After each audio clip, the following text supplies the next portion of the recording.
Noong December 2017, isang normal na araw lamang sana yon para sa isang tubero na binayarang mag-repair ng baradong drainage pipe sa isang apartment sa Canada. Ngunit pagpasok pa lang niya sa basement na kinalalagyan ng tubo ay sinalubong na agad siya ng isang masangsang na amoy. Dahil sa pag-aakalang baka panis lamang itong pagkain na bumara sa tubo, ay hindi niya ito pinansin. Subalit lingid sa kanyang kaalaman na siya pala ang magiging susi ng dalawang murder cases na ilang taon nang hindi masolve ng kapulisan sa kabila ng masusing investigasyon. Ito ang true story sa likod ng isa sa pinakabrutal na pagpatay sa kasaysayan ng Canada na hindi sana mabibigyan ng hustisya kundi dahil sa isang tubero. Mr.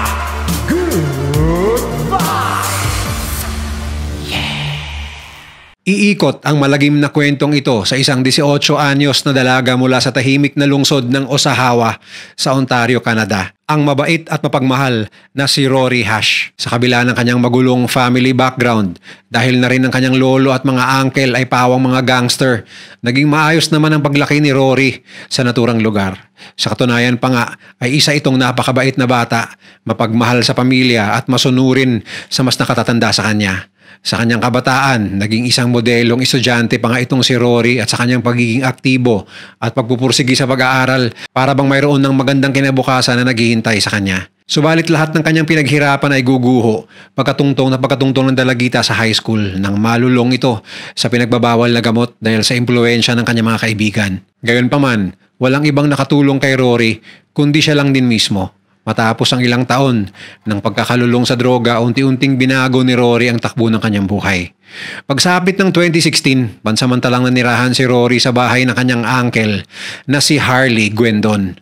Sa kabila ng mapait at masalimuot na nakaraan ni Harley kung saan nasangkot ito sa samot-saring krimen at kaguluhan, naging malapit pa rin ito sa kanyang pamangkin. Binigyan pa nga niya ng konting pera ang dalaga para makapagsimula muli. Sa kabutihang palad, unti-unting nakabangon si Rory nang makahanap ito ng bagong trabaho at ang oportunidad na makabalik sa pag-aaral. Kasabay nitong lahat ay nagkaroon rin siya ng bagong nobyo, si Tony, na magiging parte ng kanyang bagong buhay habang sinusubukang makabangon sa edad na 18 years old. Tila ba isa-isa nang bumabalik sa normal na mga bagay-bagay para kay Rory at parang tuluyan na siyang nasa tamang landas. Mas lalong sumaya si Rory nang malaman nitong nagdadalang tao pala siya ng mga panahong yon. Ngunit ang hindi niya alam na isang dagok pala ang naghihintay sa kanya sa kamay ng isang malademonyong lalaki. Noong August 29, 2017, nahagip ng CCTV ng isang lokal na ospital sa Oshawa si Rory habang kasama ang kaibigang babae at nanay nito. Sinamahan siya ng mga ito siguro ay para magpa-check up sa doktor dahil sa kanyang pagdadalang tao. Subalit makikita sa kamera na balisa at nanginginig si Rory habang naghihintay na tawagin ng nurse. Habang nakaupo sa loob ng waiting room, nagpasya ang kanyang kaibigan at nanay nito na umalis sa ospital at iniwan muna nila na mag-isa si Rory. Subalit di kalaunan ay bigla na lang aalis si Rory pagkatapos lang ng 15 minuto. Ni hindi pa nga ito natitingnan ng doktor, ngunit makikita na sa kamera ang kanyang pagmamadaling lumabas ng ospital. Sa kasawiang palad, ito na ang pinakahuling beses na makikita pang buhay si Rory. Ilang araw bago ang misteryosong pagkawala ng dalaga, napansin na ng uncle niyang si Harley na parang medyo kakaiba ang ikinikilos ng kanyang pamangkin. Ayaw naman pag-usapan ni Rory kung meron ba siyang problema. Mas lalo lang lumakas ang kutob ni Harley nang yakapin siya ni Rory ng napakahigpit na tila ba isang indirektang pamamaalam sa kanyang paboritong tsuhin. Lumipas ang ilang araw, ngunit wala pa rin nakakaalam kung nasaan na si Rory. Hindi na siya nagpakita pa sa kanyang nobyong si Tony, sa nanay niyang si Shannon, at kahit sa uncle niyang si Harley. Hindi na rin siya pumunta pa sa outreach center kung saan siya pumapasok bilang volunteer. Dahil dito, kaagad inireport ng kanyang mga kamag-anak at mga kaibigan sa mga pulis ang misteryosong pagkawala ni Rory Hash. Alam nila na excited na si Rory maging ina at hinding-hindi ito gagawa ng kahit na anong kababalaghan na makakaapekto sa kanyang pagbubuntis. Ngunit mabibigyan ng malagim na kasagutan ng kanilang paghahanap kay Rory dahil sa isang nakakapangilabot na tagpo na gigimbal sa buong Oshawa. September 11, 2017, habang namimingwit ang isang matandang lalaki kasama ang kanyang 11 anyos na apo sa Oshawa Harbor, may napansin ng mga ito na isang kakaibang bagay na nagpalutang-lutang sa lawa. Nung una, inakala pa nila na isa lang itong malaking kumpol ng mga basura. Kaya naman, dahan-dahan nila itong hinila gamit ang kanilang pamingwit papunta sa pier upang sa ganon ay malinisan ang tubig. Habang papalapit ito ng papalapit sa kanila, mas lalong nagiging malinaw kung ano nga ba ito. Akala ng bata na ang nahila nilang bagay ay patay na ibon. Subalit nang tingnan ito ng kanyang lolo, lumuha na lang ang mga mata nito nang mapagtanto na ito pala ay parte ng katawan ng tao. Sa katunayan, sa isang hindi inaasahang pangyayari, na-recover ng maglolo ang dibdib na bahagi ng isang babae. Walang ulo, walang mga kamay at walang mga paa. Talagang sinadyang putulin ang bandang ito ng katawan at meron pang mga senyales ng pang-aabuso. Kaagad kumalat ang nakakagimbal na balitang ito sa buong Oshawa at walang sino mang nakakaalam kung sino ang nakakaawang biktimang ito. Nagkaroon kaagad ng malawakang investigasyon tungkol rito. Medyo naging pahirapan ang pagtukoy sa pagkakakilanlan ng biktima. Pero di kalaunan, gamit ang pagmamatch sa mga DNA, ay nadiskubre ng mga investigador na ang pinutol na dibdib pala ay pagmamayari ng nawawalang si Rory Hatch. Bigla na lang lumala ang kaso ni Rory dahil ngayon nakumpirma na ngang siya ay walang habas na pinatay at sinapchap. Pighati, puot at sakit ang naramdaman ng lahat ng nakakilala kay Rory, lalo na ang kanyang mga kamag-anak. Ngunit kailangan nilang malaman ang tunay na nangyari sa kanya at singilin kung sino mang demonyo ang pumatay sa dalaga. Sa kasawiang palad, hindi makausad ang kaso ni Rory dahil sa kakulangan ng ebidensya. Walang mahanap na kahit na anong pruweba ang mga pulis na maaaring magdala sa kanya papunta sa killer at hindi rin nila matunton ang iba pang parte ng katawan ng dalaga. Gayunpaman, hindi tumigil ang investigasyon at naging isang sensational murder case ang nangyari kay Rory na pinag-usapan hindi lang sa Oshawa kundi pati na rin sa buong Canada. Subalit kailangan munang matyagang maghintay ang pamilya ni Rory para sa inaasam-asam nilang hustisya. Hindi rin naman magtatagal at ang kanilang paghihintay at pighati ay mabibigyan ng kasagutan. At sa pagkakataong ito, makikilala na ng lahat kung sino ang demonyong walang awang pumatay kay Rory Hatch. Isang araw, December 28, 2017, nakatanggap ang Durham Regional Police Station ng isang nakakapangilabot na report mula sa isang tubero na kasalukuyang nagre-repair ng mga tubo sa isang basement apartment sa Macmillan Drive, Oshawa. Akala ng tubero na isa lamang itong normal na paglilinis ng baradong mga tubo.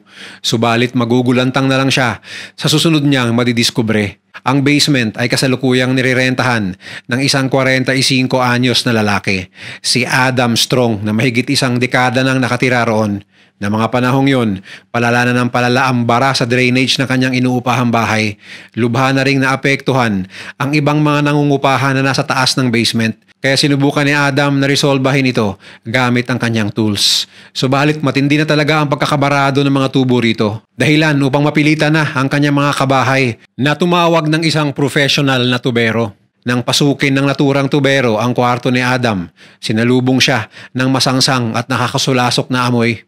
Halos masuka na ang tubero dahil sa amoy, ngunit sinubukan pa rin niyang linisin ang mga tubo. Subalit habang mano-manong hinihila ang kung anumang nakabara rito, napansin ng tubero na parabang hindi mapakali si Adam. Ilang sandali pa, bigla na lang bumulagta sa harapan ng tubero ang kasuklam-suklam at kahindik-hindik na tanawin. Ang nakabara pala sa mga tubo ay hindi plastik, hindi basura at hindi dumi, kundi literal na mga lamang loob at karne ng tao. Pansamantala muna siyang lumabas sa basement at dali-dali niya itong itinawag sa mga otoridad. Kaagad namang rumisponde ang mga pulis sa naturang bahay at bumungad sa kanilang harapan ang hinihinalang chinap-chap na katawan. Doon mismo ay iniresto ng mga pulis si Adam Strong at dinala sa pinakamalapit na presinto upang questionin bakit mayroong mga parte ng katawan ng tao sa kanyang bahay. Imbis na magsisi o di kaya magmakaawa sa mga pulis, abay nagmayabang pa nga ang suspect na isiniwalat niyang mayroon pang mga lamang loob ng tao na nakatago sa kanyang freezer.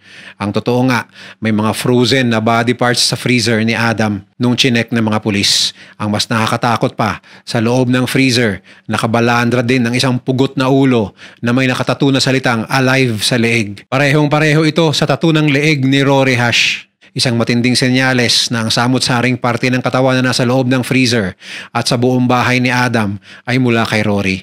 Ayon sa resulta ng otopsiya, posibleng pinaslang si Rory sa pamamagitan ng pagsakal o gamit ang paghampas ng isang mabigat na bagay sa ulo. Sa kabila ng mga konkretong ebidensya laban kay Adam, minabuti pa rin ng mga detective na kunin ang kanyang opisyal na pag-amin sa krimen. Pero medyo naging matigas ang suspect. Kung kailan lang ay pinagmamalaki niya ang karumal-dumal na krimen, ngayon ay tila umiiwas na ito sa mga tanong ng kapulisan sa presinto.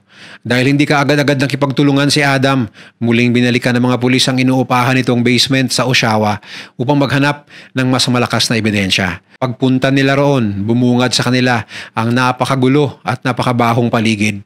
Habang hinahalughog ang sala at kwarto, natagpuan nila ang samot-saring kadudududang mga kagamitan kagaya ng mga panggapos at kung ano-ano pa. Ang talagang nag-udyok sa mga pulis na walang kadududang si Adam talaga ang killer nang matagpuan nila ang isang martilyo na may bakas pa ng mga dugo.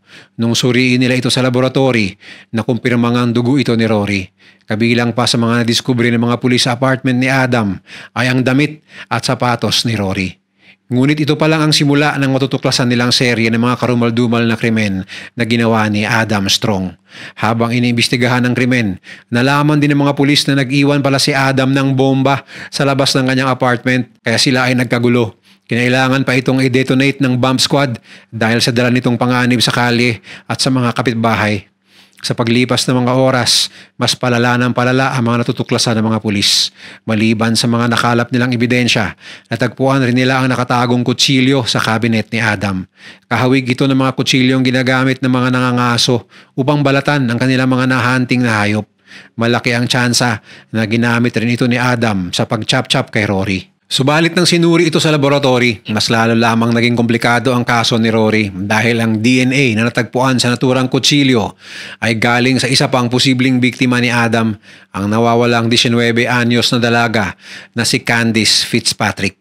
Matagal nang nai-report na missing si Candice at March 2008 pa nga nung huli itong makitang buhay. Halos isang dekada na ito nawawala at bago ang nangyari kay Rory, walang kaide-ideya ang pamilya ni Candice sa kung ano ang tunay na nangyari sa kanya. Muling nabuksan ang kaso ni Candice at kahit papano ay mabibigyan na rin siya ng hustisya.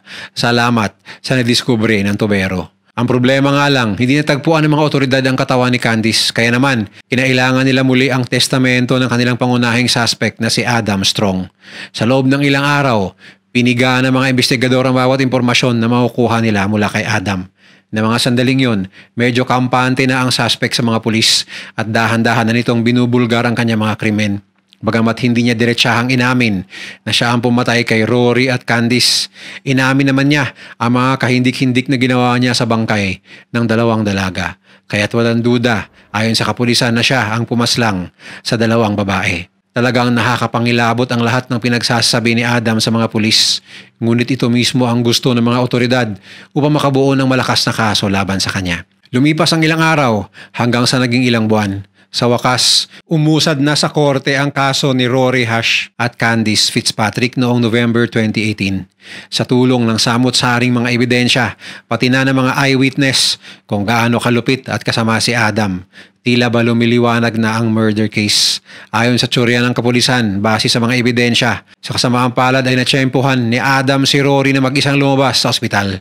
Kaya sinundan niya ito at dinukot matapos ay dinala sa kanyang bahay. Bagamat ilang beses sinubukan ni Adam na umiwas sa paglilitis, ngunit pagsapit ng March 16, 2021, sa wakas ay hinatulan na ito ng habang buhay na pagkakakulong na walang tsansa ng parol. Dahil sa kanyang walang habas na pagpatay kay Rory Hash. Subalit na natili pa ring misteryo kung nasaan na nga ba ang katawan ni Candice Fitzpatrick. Sa isang hindi inaasahang pangyayari habang nakakulong sa piitan, ibinahagi ni Adam sa isang jail guard kung saan niya inilibing ang bangkay ni Candice at naikwento rin niya kung paano niya itinapon sa lawa ang isang bahagi ng katawan ni Rory. At finlash siya inidoro ang ibang parte ng katawan nito na chinap-chop niya.